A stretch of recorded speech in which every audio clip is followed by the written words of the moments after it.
Wow. This is Deeva Gordon with the Deeva Show. I'm back. And I'm just saying, Ambrosia, they really go in. I really dig that song. It's kind of early in the day for that kind of music, but I wanted to check it out for a minute.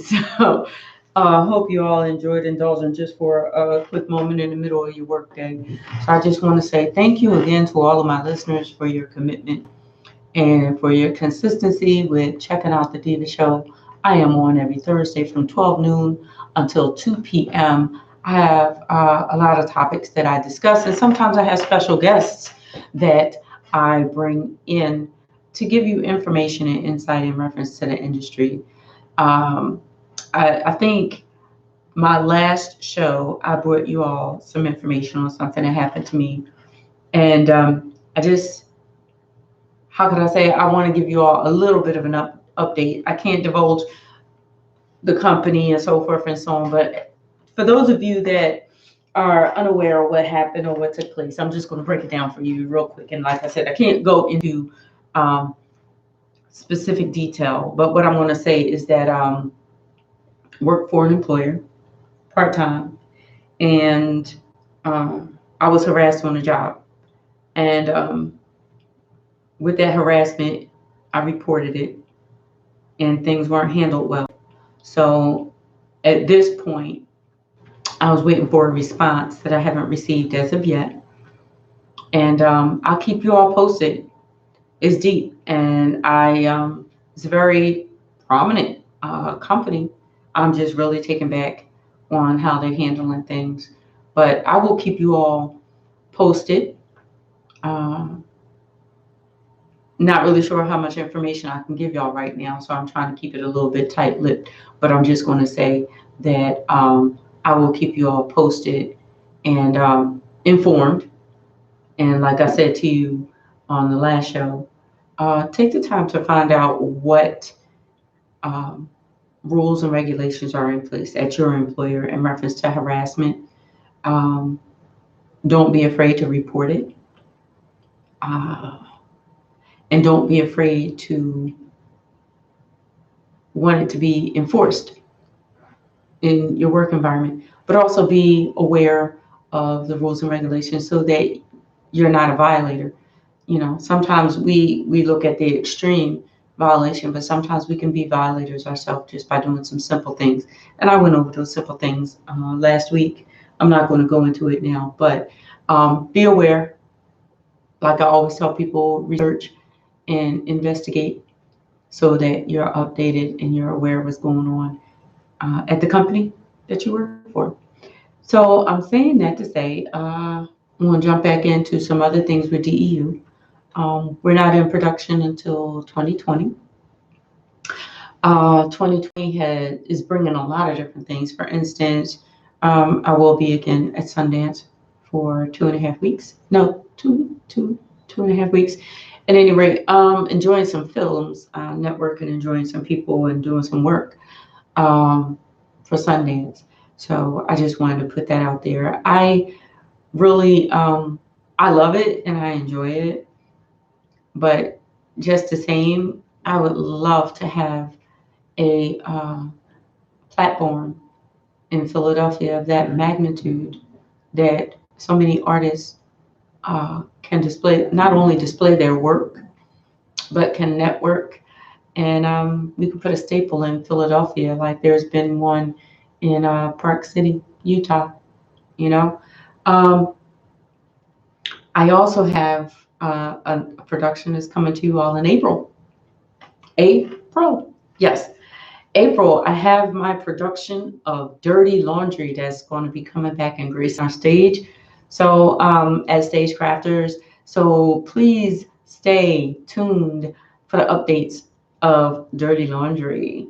Um, I also want to give some little background, little insight on something. And when I talk about the industry, I talk about keeping it 100. Two things I want to talk about. I'm talking about the industry, and I want to talk about something else that's dear to my heart as well. How much time do I have? Okay, I got like 15 minutes. All right, so I'm going to say this. as artists, uh, there are opportunities that will come your way. Be an artist, not an opportunist. And I'm going to break it down like this because I say I keep it 100. I'm gonna keep it 100. For 2 months, 2 to 3 months, on at least 65 platforms. I'm going to say 65 platforms because I'm a part of a lot of groups. There were displays of auditions for Witness. I have a DU family, yes, but I also have plenty of room for seasoned and unseasoned artists and bring them on board to a project. Um, but for 2 months, the auditions, and I'm saying this for quite a few other directors and producers and casting directors that are out there as well. For 2 months, it was posted all over social media and other avenues, and I didn't get the turnout that I anticipated, that I expected. But once production began and people were on board, I'm now getting responses for people that want to be a part of the project. I love you all and I appreciate it. But I have one question for you. Where were you during the audition process? And why didn't you reach out to me during the audition process? I'm not saying it being bitter. I'm saying that business is business. I love you all. I wish I can give everyone an opportunity, but fair is fair. You know, I have to give an opportunity that someone that actually took heed to the audition notice, that took the time out of their day to come and to audition, and show a genuine interest in being a part of the project. And I'm just saying that because I'm hoping that artists will do some things different in the future. Um, One thing I don't do is I don't bring people onto a project based on friendship. I bring people onto a project based on their talent and what they're able to execute. I know it was said to me, how is it? I have a lot of friends and family. Actually, you know, I really didn't have any family in my productions except for my very first production. But outside of that, those friends that I have talent. So that's why I bring them on, and they're loyal and they're consistent and they show commitment. So, you know, I don't see people challenging and asking Tyler Perry why he has Tamala Mann and her husband in every single production that he does. So why question me? So I'm just keeping it 100. And I'm just saying that when you see audition notices, take heed to those audition notices, because casting directors, and producers pay attention to those people that actually want to take the time to come out and audition, opposed to sending a text message or a inbox or a DM or an email asking for space.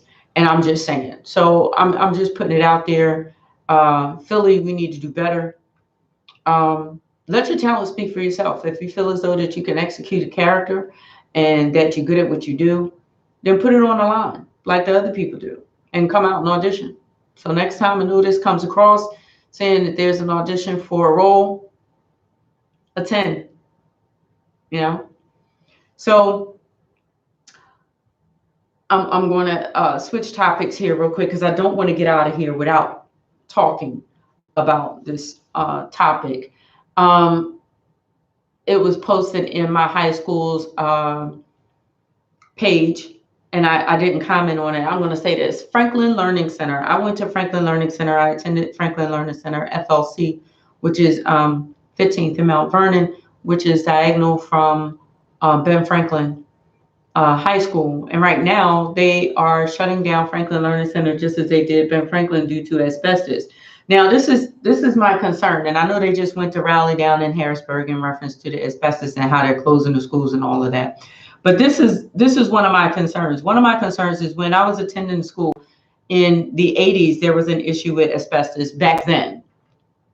I graduated in 87. I attended from 83 to 87. So I'm just going to say that there's been an asbestos issue in this school for, oh my gosh, what, like 30, 40 years?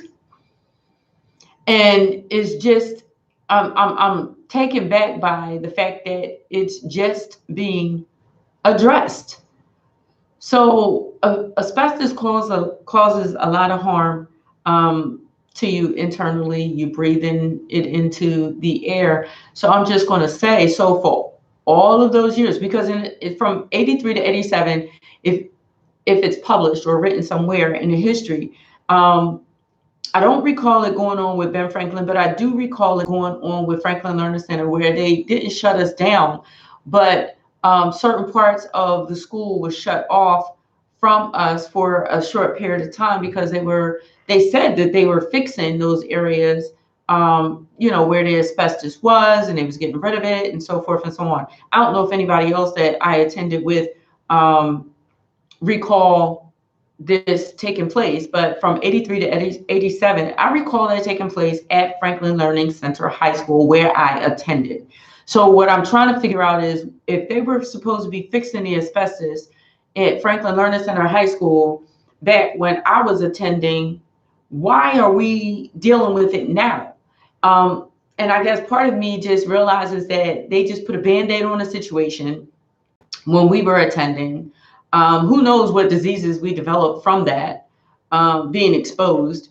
And, now they want to shut the whole school down. Well, this is a school that provides for a lot of people. It provides for a lot of people. So many people have come through Franklin Learning Center, so many success stories out of Franklin Learning Center. And I'm not talking about industry success stories necessarily, but so many success stories have come from Franklin Learning Center, because at Franklin Learning Center, it's like, I know back in the 80s, early 90s, we developed like a family of people. Shout out to, Coop. Shout out to Dave Scarpello. He's a phenomenal runner. I don't know if you're familiar with him. Basically, he can run from New Jersey to Philadelphia, Roxborough, all of that. He was on the radio, Power 99 with Lady B, Funk Wizard Snow. So shout out to Dave Scarpello. Shout out to Coop. Willie Lemons, he is a phenomenal bass player.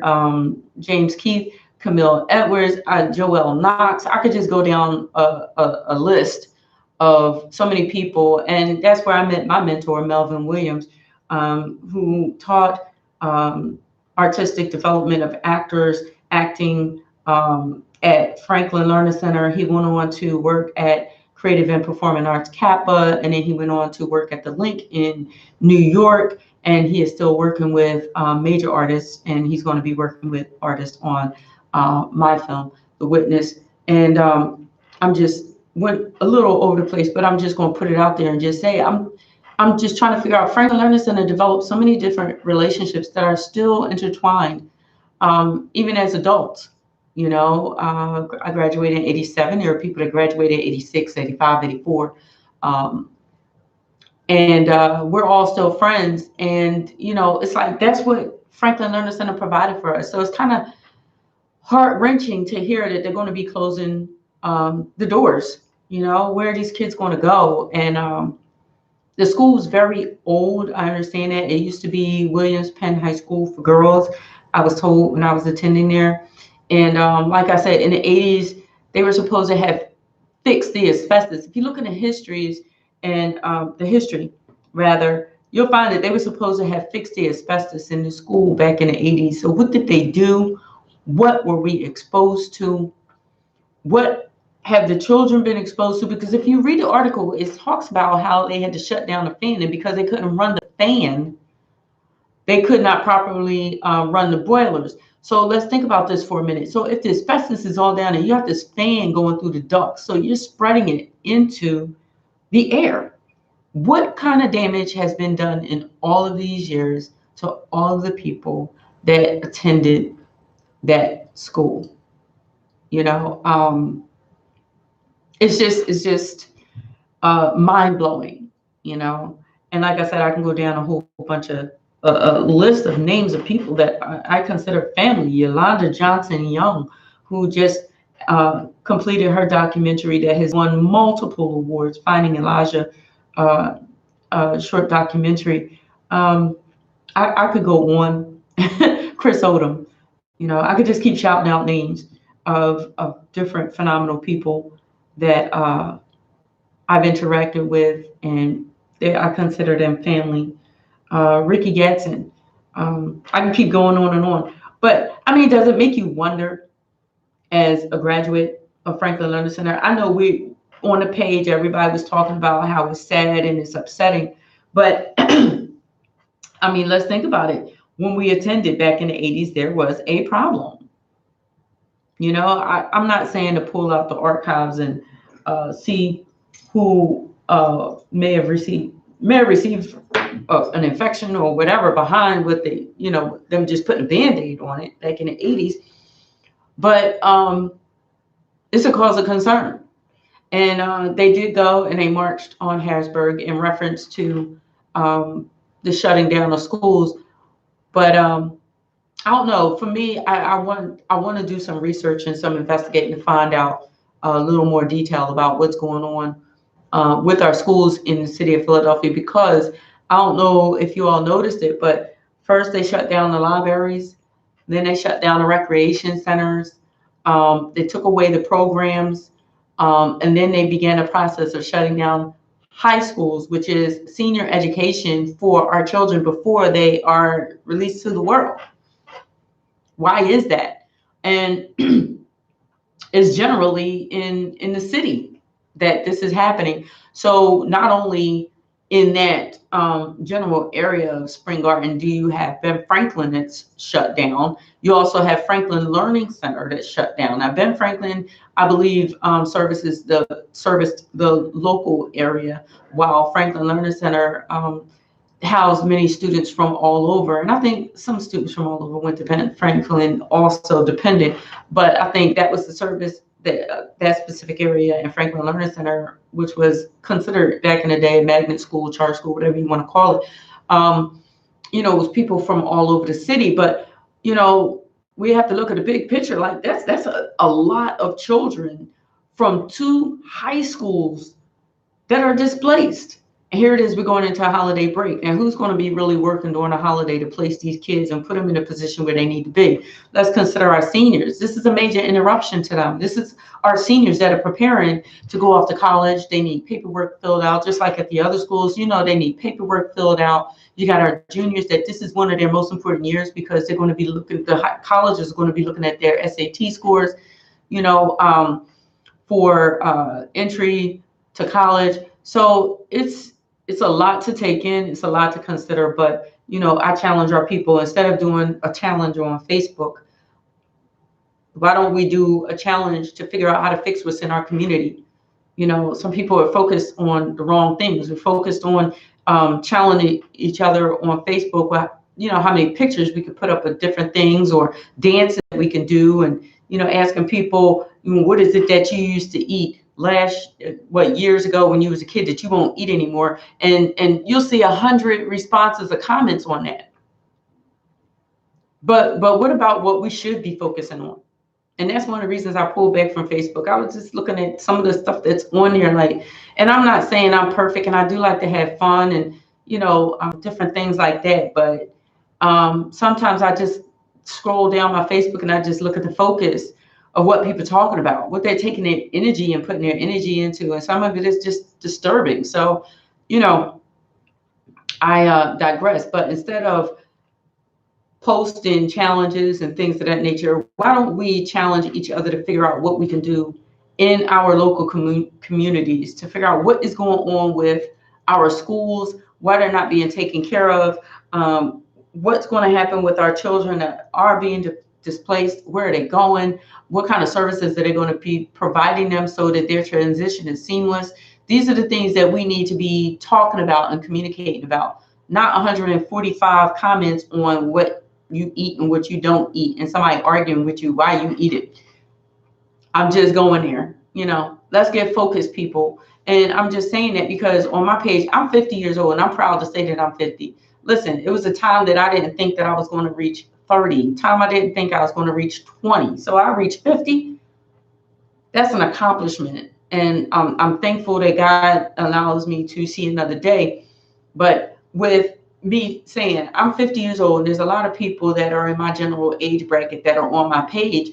Um, what are y'all focused on? You know, our children are our future. Um, there are topics that are out there that we need to talk about, that we need to discuss, that we need to come together on.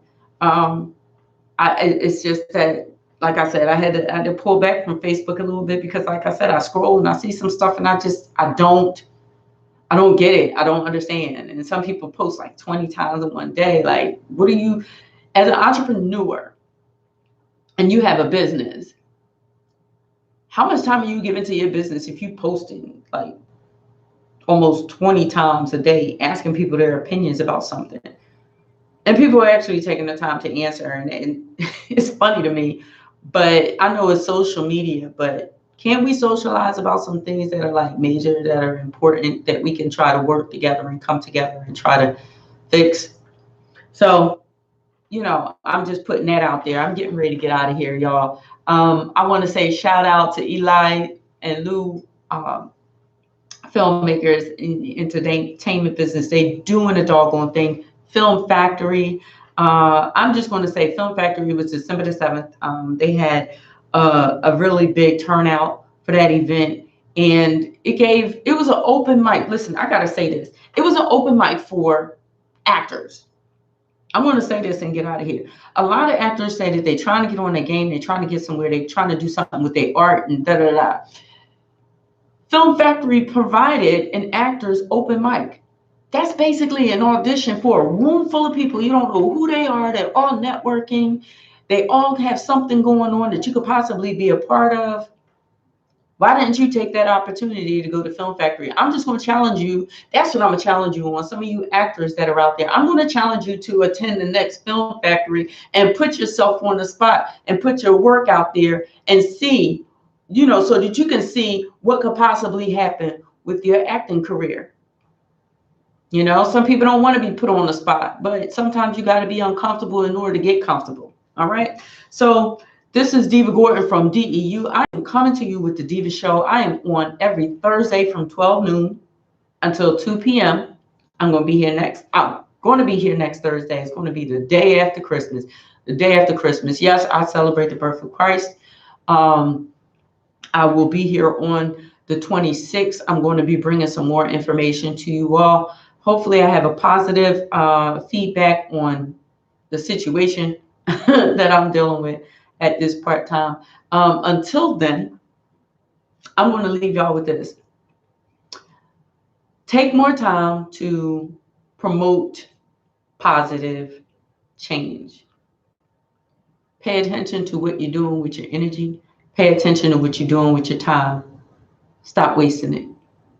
That's all I'm going to say. So this is Deeva Gordon from DEU. Make sure that you check out my pages, DEU Productions, LLC. Make sure that you look out for what's coming up, which is Witness Film.